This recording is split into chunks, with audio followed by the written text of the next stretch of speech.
Showstopper!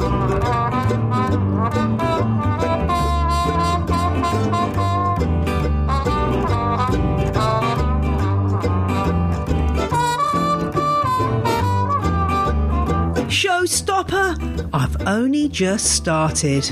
It's On the Ledge podcast, the Chelsea Flower Show edition 2022. This week's show comes from the Chelsea Flower Show, where I talk to the makers of the 6 Houseplant Studios. And we hear from listener Baz. What a day I had at the Chelsea Flower Show on press day on Monday. It's been going for more than 100 years, and although it feels like I've been going for 100 years, I think I've actually been going to the show for about a dozen years now. And it's been delightful in the last few years, pandemic notwithstanding, to see houseplants finally getting some airtime. And the Houseplant Studios are probably the most concentrated area of houseplantiness at the show. That's where I hung out to interview their creators. What's the concept? Well, a company called Malvern Garden Buildings, who make wooden structures to put in your garden, have sponsored this area, this category, and each building offers the chance for someone to pack it full of plants, style it any way they want. Like most garden buildings, there are windows at the front and sometimes on the sides, but inside is quite a dark wooden cavern in a way. So lighting was all important. And in a way, many of the same challenges we face in our homes in terms of trying to make enough light for our plants to thrive. Obviously, this is a showcase, and so the creators of the Houseplant Studios could do things that you probably wouldn't want to do at home. Plants that would need different light levels could sit quite happily for a week and survive, and probably you couldn't do that in exactly the same way at home. But there was plenty of inspiration here for things that you could replicate at home. And as ever, I'd urge you to look at the show notes while you're listening for photos of each of the Houseplant Studios, which will enlighten you as you listen. And you can also check out my Instagram account, j.l.perrone. If you click on the Chelsea highlights, you'll see all my stories from the show to further enhance your Chelsea experience. Without any further ado, let's head to our first Houseplant Studio. I'm Sarah Gerard-Jones, and I'm at the plant clinic at the RHS Chelsea Flower Show. Sarah, this is so exciting. This is a day I've long looked forward to, seeing your houseplant clinic. Congratulations on the book. Thank you so much. Guest of the show. We're sitting on these lovely... These are wooden, reclaimed teak, aren't they beautiful? So nice. Yeah. I mean, we're not here for the wood, but it's it's nice to have good furniture also. And these can double up as pot stands. Yes, I'm liking pot stands. I'm liking that, because there's nothing worse than a wobbly pot stand. Like, there's so many plant stands that are just really inadequately strong. Absolutely. We've all been there with things falling over. And behind us, we've got this beautiful plant wall. I'm loving the use of Chlorophytum comosum, the spider plant. It looks amazing in the wall. Doesn't it? Because you're used to probably seeing outdoor plants in a living wall, but not so much the indoor tropicals that we know so well. But yeah, they work great, don't they? It really does look great. And they're lit from above by grow lights. It looks really amazing. nice. Soltec Solution. Soltec Solutions. Yes. Show sponsor. It looks really good. And is this one of these bespoke systems for... Yes, it is. Yeah, so you fill it from the top, and then basically the water drips down to all the components. So every single plant has got access to water. It's like a wicking mat at the bottom of each. Yeah, so they all look great, don't they? They've been in there for about a week, and so far, so good. And you're hoping that people are going to come here with plant problems for you to solve? I hope so. I hope they're not the same ones over and over again. But yes, we're trying to educate people how to look after their houseplants better. Well, and we can all say amen to that. Inside, you've got a lovely substrate bar. That's what I'm going to call it. I don't know what you're calling it. It's a soil bar, yeah. It's a soil bar. And Well, basically, they're treatments for our plants. So this is how to better keep them alive, and we're talking about the substrate being very important. So we have tailor-made substrates depending on what type of plant you have. So we have an Alocasia mix and we have a Monstera mix, because I think getting the substrate right, you're 50% of the way there to keeping your plant alive. Exactly. I think that's going to be a real shocker for some people who are not houseplant growers to see that and go, I have to repot it in different stuff. Exactly. I can't just keep it in what the grower sent to me. And the other thing I must remark on are these huge Boston ferns outside. That must be enormously heavy. It's got on a big hook. Well, it rained the other day, so you can imagine how heavy it is now. So I'm hoping the hooks hold up. Well, it's putting out loads of new fronds, and it looks amazing. It's fantastic, isn't it? It was sourced by Mark, who also designed this studio. He's Happy Houseplant, so he managed to get this direct from the grower. I think it was quite hard for him to find them, but they at this size. Yeah, but that is enormous. I mean, it does demonstrate how big these guys can grow. You need space and you need height to make them really work. But they are absolutely beautiful. Yeah, they're the star of the show. And they are the star of the show. And behind you, you've got a lovely shelf of various terrariums. I know you love terrariums. I absolutely love terrariums, but this is the master of terrariums. We've got Ben from Worcester Terrariums here. And he's also brought along his very famous terrarium, which has got 65 million views on TikTok. Wow. And it's incredible. full of, I think you call it microflora, the mini beasts. So you must take a look at that. Oh, I will take a look at that. So basically, we're calling this the steam room. So plants that like higher humidity, we advise you put them in a terrarium or in a glass cabinet or something like that to keep the humidity raised, and that way you'll be able to keep these plants alive, like your classic Fittonia and things like that. But we've also got some rare things in here as well, and some beautiful mosses. So we're basically making a clinic for your plants, a spa clinic for your plants, and we've got all the treatments available that you would imagine in a spa. I absolutely love that idea. That's so perfect. Well, thank you very much for sharing this with me, and good luck for the week. I hope you get lots of plant problems to solve. Thank you so much. Nice to see you. Thank you.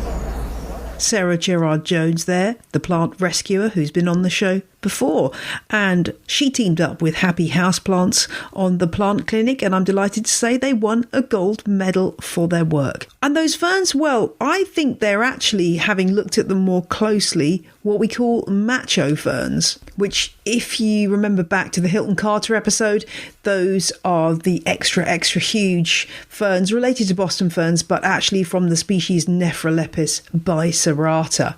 So do check those out in the photographs in the show notes.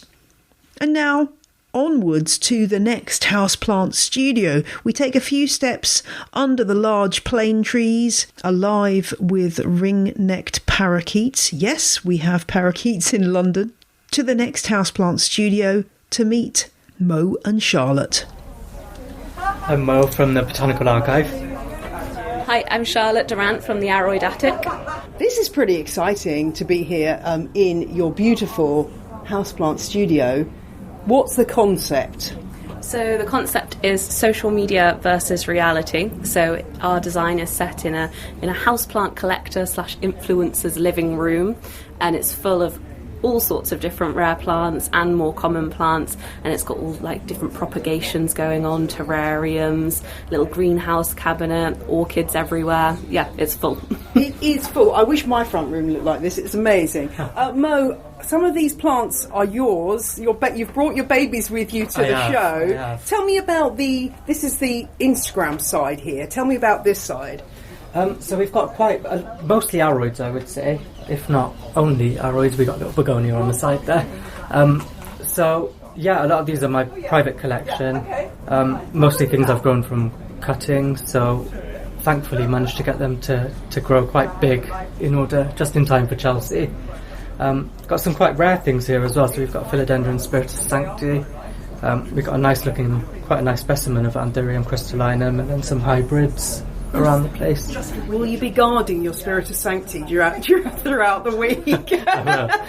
I'll be checking bags for scissors at the door. Oh gosh, I would think so too. This is important to get across, isn't it? This contrast between what we see on social media and the reality of keeping houseplants. So on this other side, we've got some repotting going on. I mean, it's kind of tidy repotting, but It's Chelsea repotting. It's Chelsea repotting, exactly. But it's really good to reflect on this, because I think a lot of people who perhaps are getting into the hobby are looking at Instagram and feeling a bit disappointed with their own collection. Yeah, I think that's the thing, isn't it? It can be quite overwhelming to see everybody's like perfect rare plants and think that you have to go to that sort of level to have a houseplant collection. But I think it's important to show off like the more common houseplants and just how beautiful they are, and how they don't look out of place next to the rarer ones. They all go together really nicely and have an interest in all the different leaves. Yeah, and you've got a lovely plain green Monstera deliciosa, and with all those lovely spaghetti soup of aerial roots going on, which is like that. If you grow that plant, yeah, it's a proper piece of the jungle, isn't it? Yeah, exactly. That's what happens, and you have to accept that you're going to have these aerial roots just climbing all over the place. I mean, mine went under my sofa and I just couldn't get them out for a while. So best to embrace it. It is best to embrace it. And other plants we've got on this side, we've got the wonderful Oxalis triangularis. I mean, that's one of my absolute faves. Any particular faves on this side, Mo? I think I'm really, really pleased with the planting up of the logs on the ceiling. So with all the Phalaenopsis orchids, the moth orchids, because they're quite easy to get hold of. But up there, they look so like special, and they look rare. Yeah. And what you've done is you've avoided that very strict look of them held to a cane, and instead you've got them as they would be in nature, growing epiphytically on this branch and trailing down, which makes the flowers look really different, doesn't it? Absolutely. And I think that's what we intended with it, to kind of show off epiphytes as well. Yeah, show off all the different shadows that they make, and they look beautiful. Yeah, they really do. And as I say, the cane thing, I'm just like, get rid of the canes, and it's really nice to see how that can work.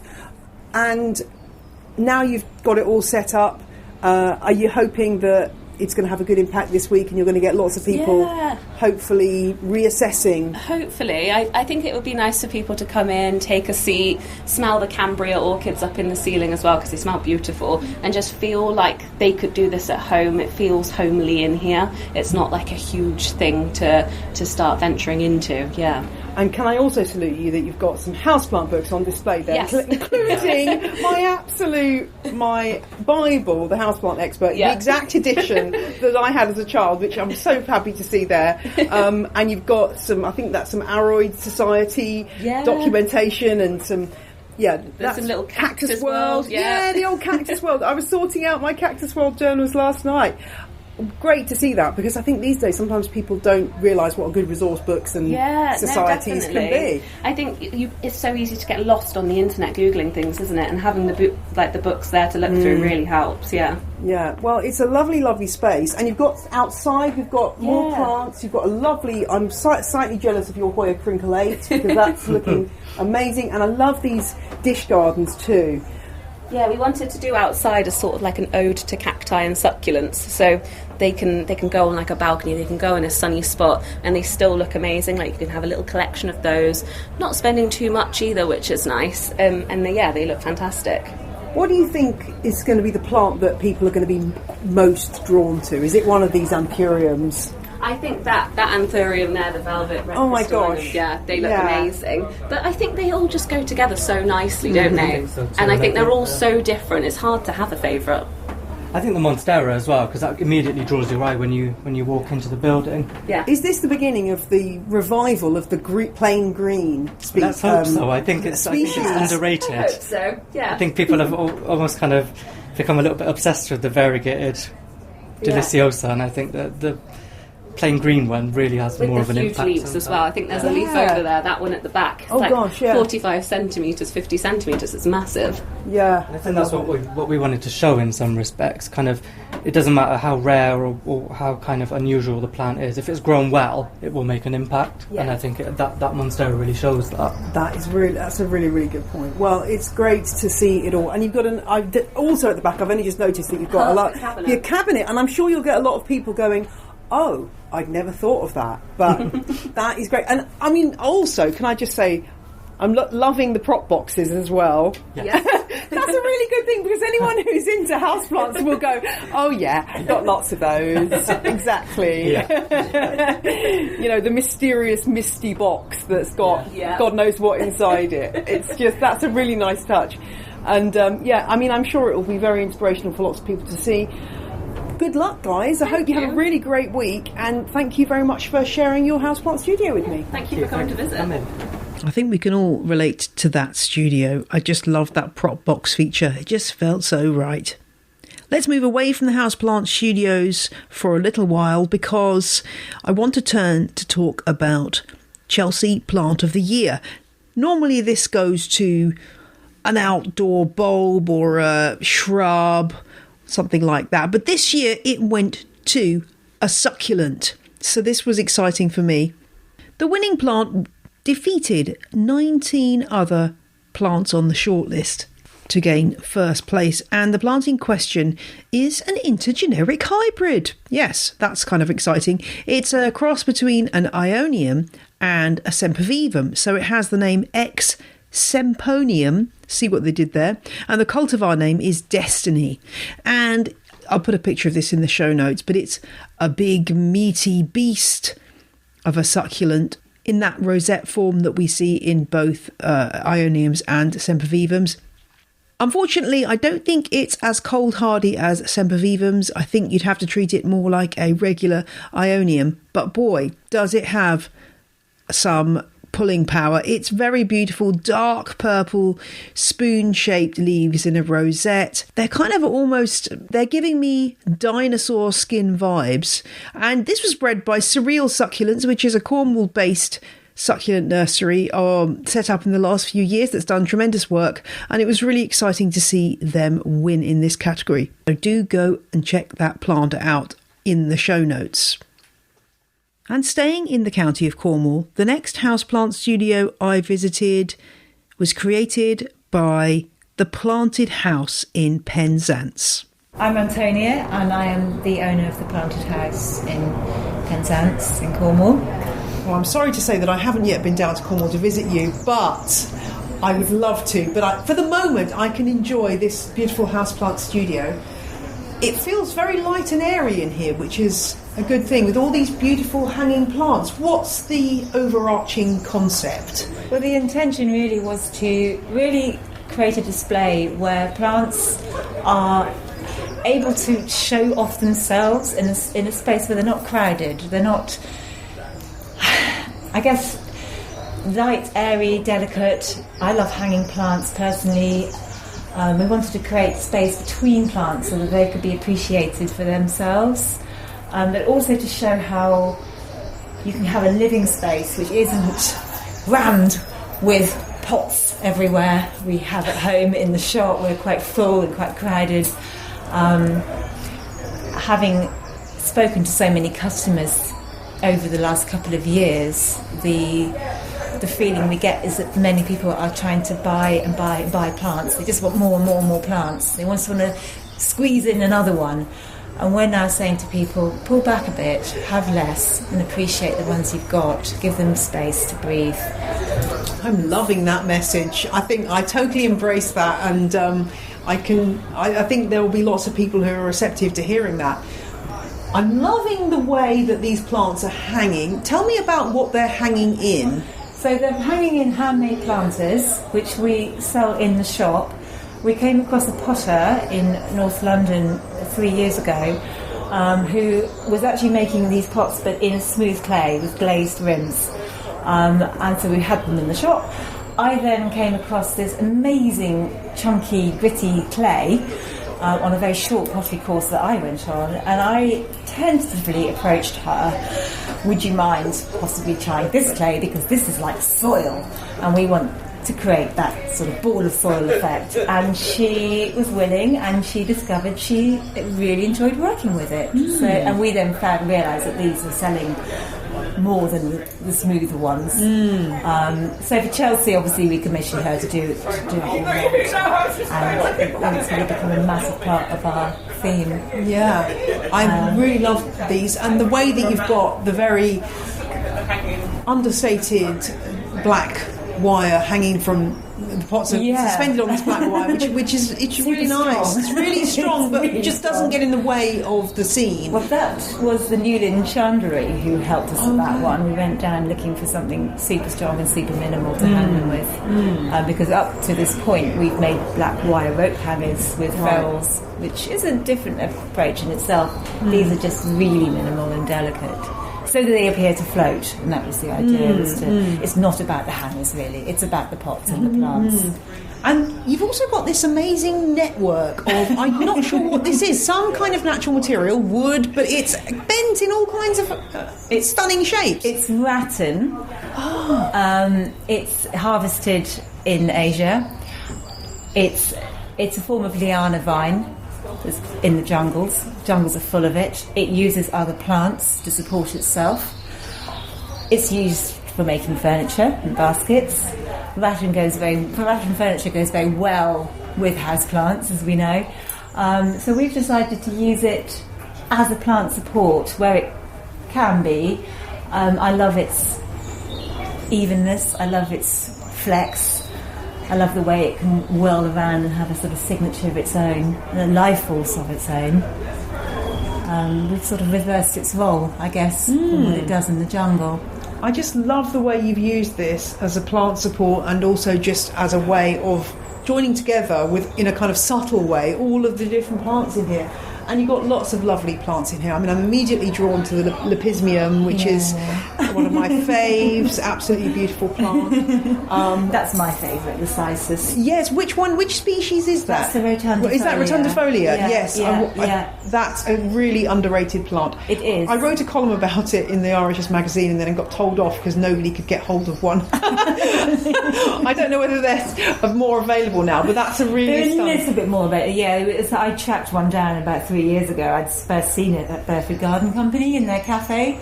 It was completely taking over their ceiling, and I think they've taken it down now, but I actually got them to root around deep down in this vessel to find an old plant label, so I found what it was. And then I actually found one with the House of Plants in Sussex. They sent me a tiny one in the post. Okay. Oh, it's a beautiful plant. Now they're more available. And really quite easy. I mean, that's a really you can actually ignore them. I mean, they're holding a lot of water in their leaves because they're semi-succulent.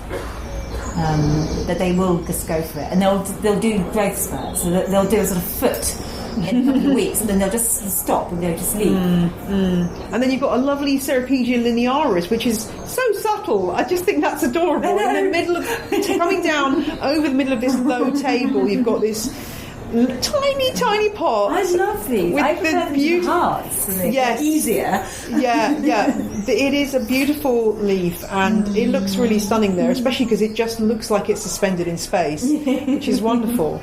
And what are you hoping that people will get out of visiting here? Hopefully that they'll think again about their collection. I think the message for me is to stop gathering and hoarding and just trying to squeeze in another plant. I mean, the love of houseplants has exploded, and there's a lot of people just collecting as much as they can. But you can, in the end, you can stop seeing all the individual plants that you've got. And I speak from my own experience. I've got a house that looks like a hedge, and the shop can get very full, and it can be overwhelming for our customers sometimes. We have to pull back, and creating space in between is really important, I think. Well, I think that's a wonderful message, and I really hope your week is successful and that lots of people come and visit. I'm also very envious of your extremely long Hoya linearis, which is spectacular. I mean, I thought mine was long, but that's like 2 meters long. That's absolutely stunning. I always think it's like hair. It is. I mean, if you're feeling stressed, you can just literally gently rub your hand down a Hoya linearis and you feel better, don't you? And I do love these Hoyas. I love them. Oh, yeah, don't get me started. The Hoyas are great. Absolutely great. You keep playing. I mean, I just couldn't stop fiddling in so you have to learn when to stop. Exactly. Yeah, but it's a really beautiful environment, and I love the space and the air that you've got in here. It feels really good. So thank you very much. Oh, I didn't mention. Oh, you didn't mention the furniture. Oh, your husband made the furniture. Well, we'd made some plant boxes for a client in Penzance. He was doing some outdoor landscaping for them, and he made them these Douglas fir plant boxes that go on a very high wall, and these are from the offcuts. Oh, they're perfect. Rather than being round, he realised he had just the right amount of wood to do that. It's amazing. It's kind of worked out. Oh, it's beautiful. Well, I hope the rest of your week goes well, and thank you. You get to enjoy. I mean, so far so good on the weather. I thought we were going to be rained on, but not yet. Not yet. It may be coming. It's nice and humid though, which is yes, that is true. Perfect for houseplants. Of course, we ended up talking about the weather. We are British after all. Now it's time for Meet the Listener. Hi Jane, this is Bas Bossik from the Netherlands. When did you get into houseplants and why? I got into houseplants around September of 2019 when I was researching how to repot a ZZ plant, which I had been growing. Well, basically it was growing already at the student housing that I moved into back in 2006, and it moved out with me in 2010.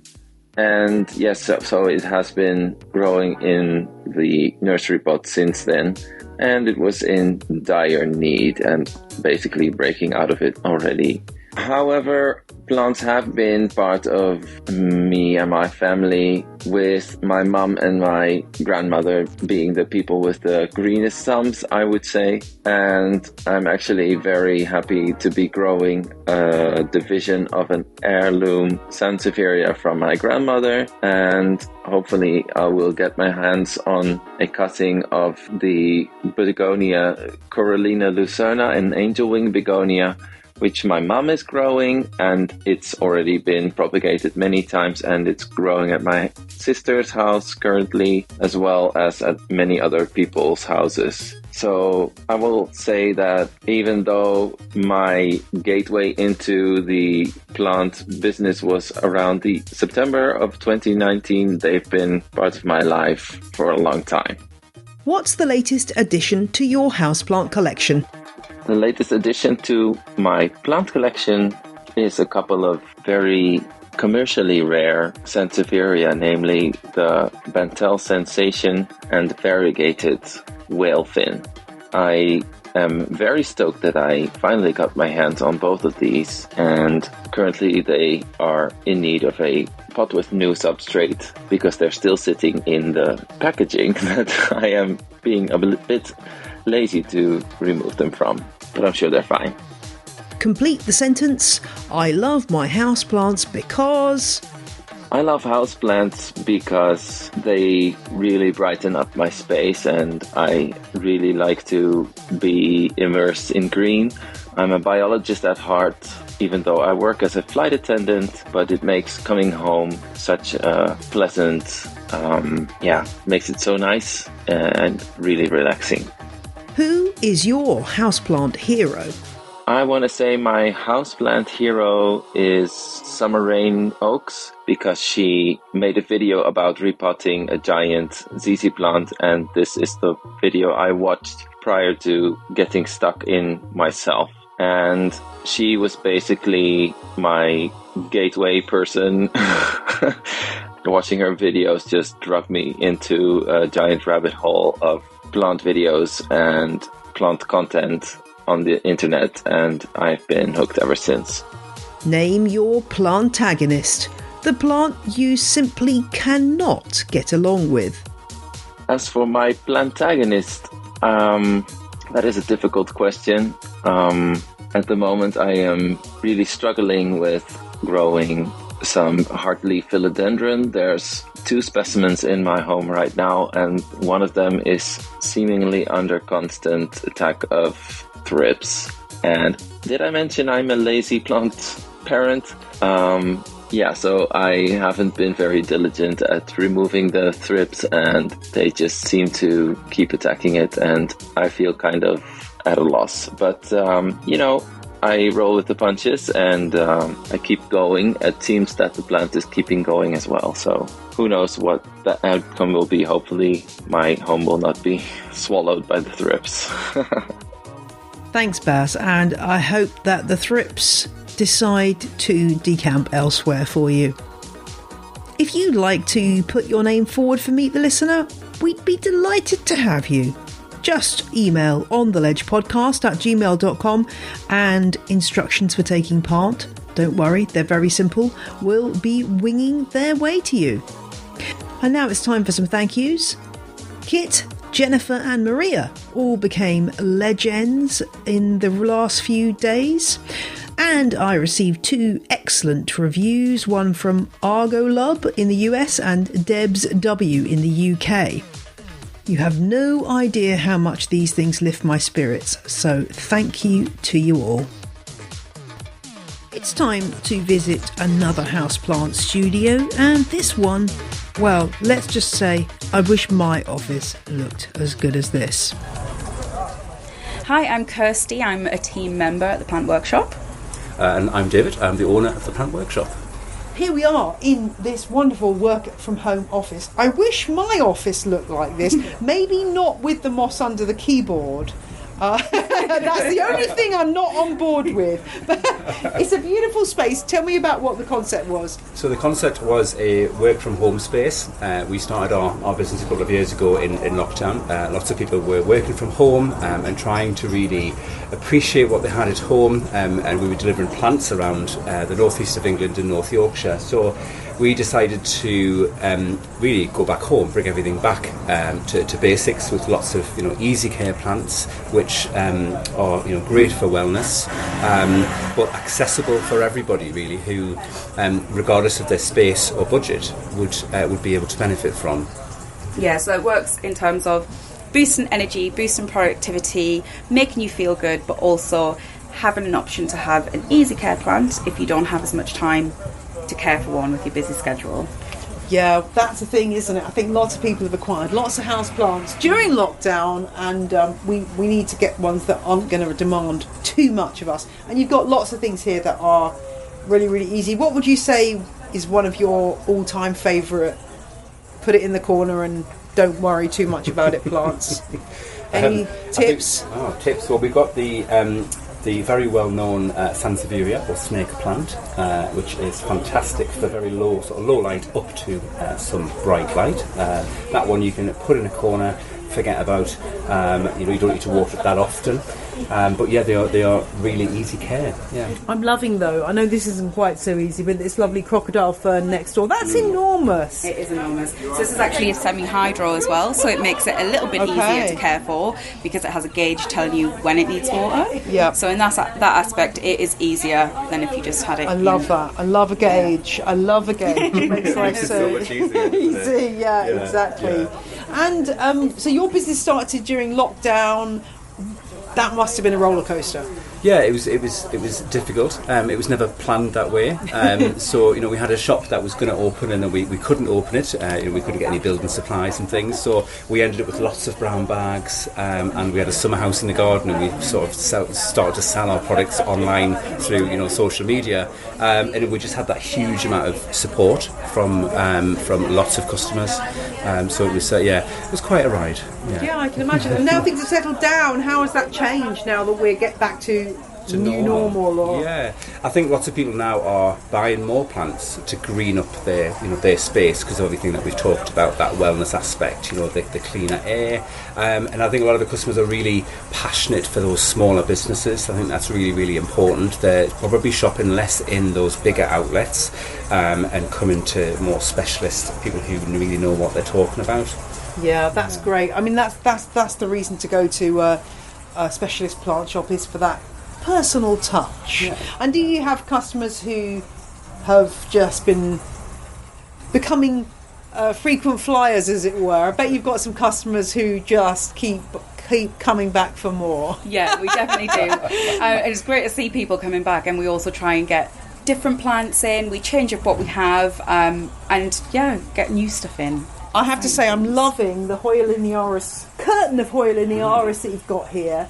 I mean, it's slightly reminding me, and I hope you don't take this as an insult, because it really isn't one, but it's slightly reminding me of a page in my Bible, the Dr. Hussein Houseplant Expert, where he recommends using plants as a room divider. And it looks so good, because you've got these 5 pots all cascading down.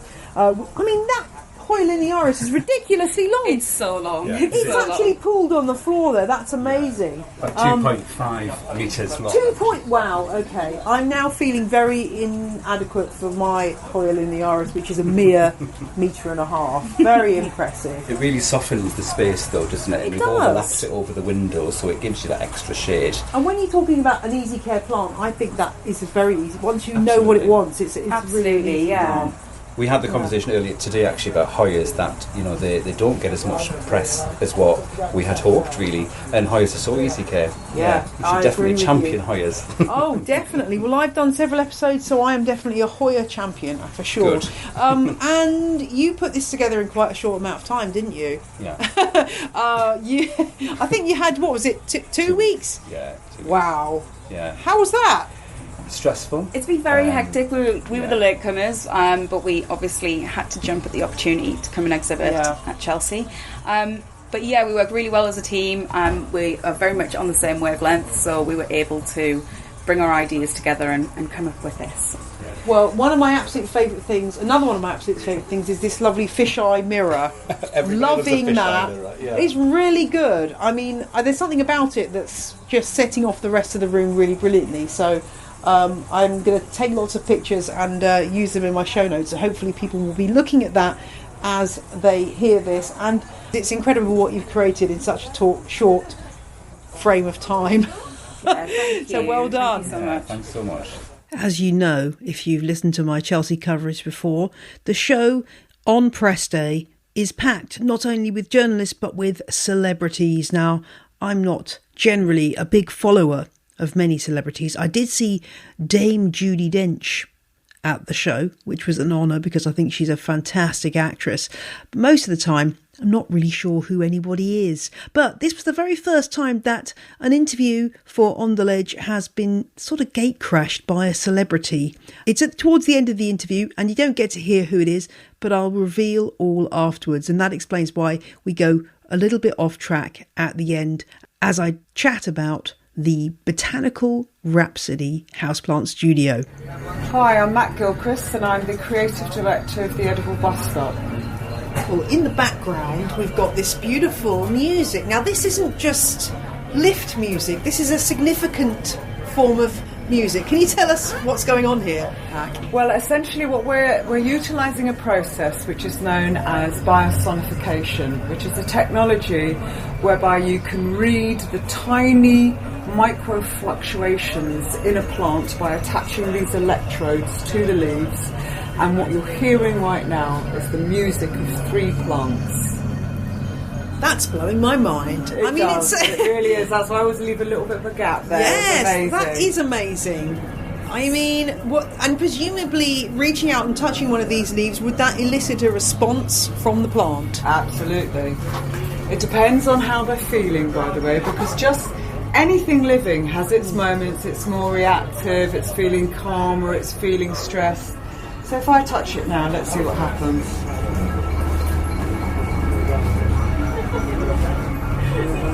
It's going a little bit more high pitched there. It's changing slightly, yeah. This beautiful, I suppose we've probably got to call it Gopertia now, although everyone knows it as Calathea. Beautiful velvety leaves, which are very tactile anyway. Well, that's the idea, is also we wanted people to feel free to touch the plants. Mm-hmm. And so that's the aim here. And while you're doing this, really this installation is all about how nature is constantly interacting with us and how we're all connected. And so plants react to their environment on a constant basis in real time. By utilising biosonification, we can actually reveal the otherwise hidden communications that are going on, the otherwise inaudible communications that are going on, and how actually by sort of piercing that veil of perception you can enter into a plant world and understand that actually everything we do as humans they're affected by and they're responding to us, and so that sort of biophilic quality of how they're making us feel calmer, reducing our cortisol, all of those things that they do for us. Hopefully here you can access that by having this audible reaction that's going on around you. It's absolutely lovely. It's bringing to life something that we know is there. We kind of know that plants are reacting to their environment, but actually being able to hear it is really quite powerful. We know plants are sending out messages, and now we can hear the messages, which is really cool. And I guess, it's teaching people to really observe and look at their plants, because they are trying to communicate with us all the time. Yes. Amazing. And they're also communicating to our subconscious selves. So this is how, as I mentioned before, with biophilia, it's now being shown it doesn't just help your mental health and your emotional health. They have a physical effect on us. They lower our blood pressure. They help you heal quicker after an operation if you're around plants. They help you concentrate. So there's all sorts of levels that plants are working, and they're cleaning our air. I mean, really, what they're doing for us is extraordinary, and they don't ask for much in return. Just us to stop killing them with pollution, etc. Yeah, so true. I'm just loving the way this is displayed. It's a very beautiful display of houseplants. I think that one of my favourites is, I think that's an Escananthus in this beautiful brass hanger, spotlighted. It looks like it's, I don't know, it looks like it's very mysterious, something very mysterious on the sort of that draws you in looking at that. I can't quite explain why. I'm really glad you say that, and that's one of the reasons why we've chosen this totally black walls and ceiling, is that we wanted the plants to really pop out. And when you spotlight them like that, you can really see their form and their elegance. And yes, it's quite fabulous. It looks like it's having a good time, doesn't it? It knows it's having its moment. In the spotlight, and I'm also glad that you've put sensors on this beautiful Calathea orbifolia.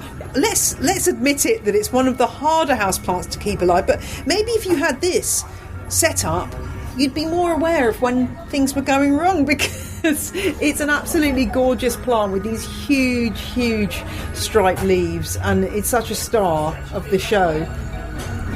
We're just having a little feel of these Calathea orbifolia leaves, and it is changing the music. Could you have this set so that you were playing different instruments? Have you chosen the instruments? Absolutely, yes. Yourself? No, our sound artist has chosen the instruments. So the way he talks about it is like, essentially, what the computer will pick up with these micro fluctuations, he then applies notes to, and then he describes it. I give the plant fingers to hit a keyboard with. I love that idea. It's because it's actually quite difficult to explain. You can get quite techie about it, but really we're just giving the plants the tools to be able to talk to us and sing to us in this particular case. So yes, you could make them sound like banjos. Yeah, I was going to say electric guitars. The world is your oyster. You could have any kind of sound coming out here. Well, it's a really dramatic display, and I really hope that people come in here and sample it out. And as you say, nice to be able to be given an invitation to touch leaves, because I'm often feeling like a little bit naughty for touching leaves of plants when I'm going around and giving them a bit of a stroke, because I think that's part of the enjoyment and the biophilia, is actually being able to touch and experience different leaf textures. I think is really powerful, for me anyway, is a really powerful thing. So it's lovely in here, and just slightly, I have to say, I just, this huge Maranta lemon lime here on a stand is blowing me away, because it's enormous. I've never seen one that big. I love that plant. That's my star in terms of plants in here. But you've got a lovely selection of plants, and beautifully potted as well. I don't know where your pots are from, but various wonderful pot suppliers, but we've gone for quite a lot of Scandinavian. So as you can tell with our screen here at the back, which is to look like a shoji screen, a Japanese shoji screen, which is lit with LED dynamic lighting, so that lighting changes colour and intensity throughout the day to mimic the sun. To key in with your circadian rhythm, to actually keep you. It's another element in the studio to help people calm and feel at ease. But what happens eventually is that the plants have now, because these lights, by the way, are all grow lights. So the plants have, since they've been in here, you'll see here with the sisters, that it's started to grow. They're responding straight away. Awesome. Well, it's absolutely stunning, and I feel like I just want to keep touching leaves. It's fine. Yeah, you can just have a leaf stroke. Why not? Feel my hand buzzing. Oh, there you go. It's powerful stuff. It's powerful stuff. Well, thank you very much for showing me around. Do come again. Yeah, I mean, I think I just want to just hang out in here and enjoy the beautiful music. Thanks a lot for coming. So the person who came in during that interview and started stroking a calathea leaf was Woody Cook.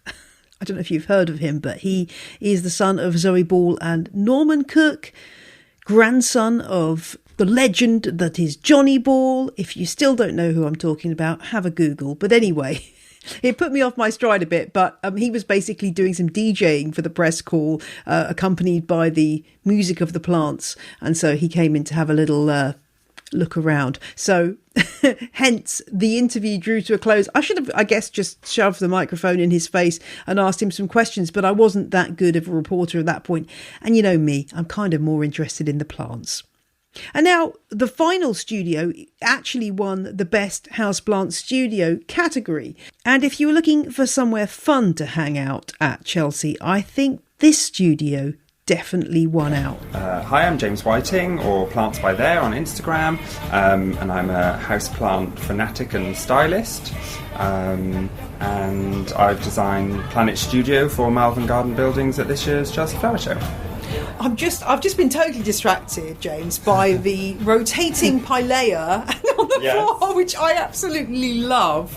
The fact that you've got this on a little turntable going round. I mean, that's an underrated plant, but I mean, I don't know where to start with this, because this is a visual treat for the eyes. Tell me about the concept. So it's basically aimed at people who might have a garden room, who miss the nightlife but don't want to travel into the city for a night out, so they invite all their friends to their garden to experience a Studio 54 inspired bar and club space. And it's a mix of kind of like retro futuristic decor and 70s vibes, you know, like kind of all those retro houseplants we love, spider plants and chefleras, mixed with kind of unusual, you know, alien looking specimens. This is so cool. I love the orange theme. You've got this amazing ceramic selection behind the bar, lit up by mirrors, which is just so clever. But we've got to talk about the fungi in the room. Tell me about the shelf full of mushrooms. Yes, so the oyster mushrooms are grown by the Cayley brothers, and I actually met them at last year's Chelsea show. They were on the RHS garden with Arit, and they were drawn to our display last year with our pink macrame and our neon lights, and just kind of said they found their people. So we really wanted to work together, and oyster mushrooms are kind of one of those things that are so beautiful, but people are a bit afraid of them or don't know how to grow them, and they're edible as well. So it's that things that are beautiful that also have a use in your home. I think people are kind of paying a lot more attention to mushrooms. They're just fascinating. They are totally fascinating. And you just pointed out to me that in the beam of the spotlight we can actually see a load of spores being released by these mushrooms, which is pretty awesome. I've just realised that there's a rotating snake plant as well. That's also giving me life. Sansevieria is the, you know, on the podium dancing. It's that classic 70s houseplant that everyone knows and loves, or sometimes hates. It depends on your view on them. I love. Yeah, you know, you have to, you know, illuminated by some lava-style projections, and it's just all about energy and life. And, you know, Studio 54 was a real mix of people. It was so diverse, and the fashion and the, you know, people from all walks of life could be there, and I just wanted to kind of do that with houseplants. You know, a really diverse range of houseplants. Yeah, I think you're right that there's a lot of houseplants that perhaps are so common or so kind of been around for so long that we don't really rate them.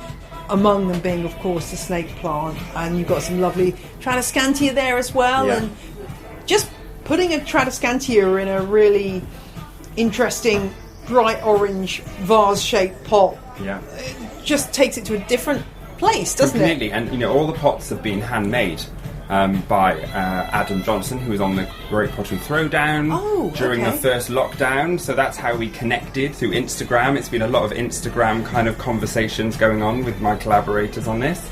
And he made every single plant pot in the building, inside and out, all by hand. And so, it's been real operation to get it all to come together for Chelsea. Wow. But it just shows that you can take a staple houseplant that may be overlooked and give it a new lease of life and just show it off in a different way. And it's all about pairing plants with the right containers and the right vessels to enhance them, you know, to show off their beauty.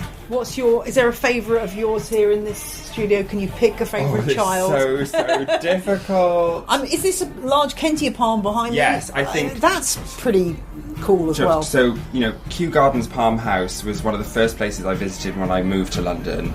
And it was always one of those places I'd seen on TV and I wanted to get in there. And palms are just, you know, a staple. They are, you know, Kentia palms, you do see them everywhere, but there's hard-working plants in your home. They're very easy to look after. They can put up with a lot of neglect, which is, you know, what most people want, I think. We live busy lives. I'm terrible for getting to water things. So yeah, and it's just, they're elegant. You know, it creates height and gives you this canopy, and you can immerse yourself under a Kentia palm and escape a little bit. Exactly, yeah. Is. It's a very luxurious plant, I think, when you look at it. Well, I love this whole vibe. I'm thinking this is the fun, lively kind of vibe that we need right now. Yes, absolutely. You know, I was a COVID lockdown Zoom partier, and I would have disco lights and disco balls in all of my Zoom parties with my friends, and it became a running theme. So this is now how my home looks. If there's always a neon light on, there's always a disco ball hanging somewhere amongst my collection of plants. I think it's more fun. And I think the thing is, people may sort of be dismissive of the idea of like having a Zoom backdrop that you curate, but actually when so much of our lives is done on Zoom, even now, actually why the heck not be creative? Yeah, absolutely. You know, who wants to sit in a 2-hour-long Zoom meeting looking at somebody's grey wall? Not me. No, so, I hear you. Yeah, I hear you. No, I think it's beautiful. Well, I'm absolutely thrilled that this has come together so beautifully, and well done. I mean, who knew that bright orange would just be so amazing? I mean, I just love the way that you brought the colour scheme together in here. Obviously, this is a Chelsea show exhibit, but there's so much in here that you could, if you did have a garden studio, that you could try out at home. Exactly, and that, you know, was the main aim for me. I don't have a garden. I garden indoors and on a very, very small balcony. So it's all about where I can fit more plants. So I integrate them into my furniture. They're inside the bar, they're inside cupboards, and using grow lights to facilitate that. And that's a really inexpensive thing to do now. It's so much more accessible, and I hope that people just take, you know, a little piece of Planet Studio and, you know, think, yeah, I'm going to turn that sink in that spare bathroom I don't use into a pond, or I'm going to do something, you know, strange in my kitchen, in, you know, some spare glass cabinets that normally just have glasses in. You know, it's being a bit more creative with the space you're living in. Well, I'm loving the vibe. Well done, Thank James. you very much, and Jane. have a great rest of the week at the show. And you.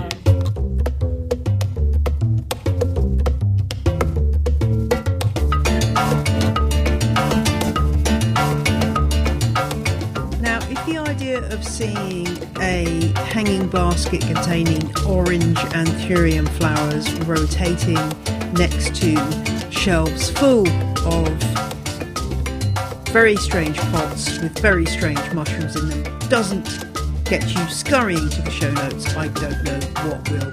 Thanks to all my interviewees this week and everyone who chatted to me at the Chelsea Flower Show. It was a really lovely day and I enjoyed every minute of it. I'll be back next Friday with another episode. So if you're not subscribed, click the subscribe button now to make sure On the Ledge keeps coming at you every Friday. I hope your week is full of greenery, dirt under your fingernails, and kindness and compassion. Bye.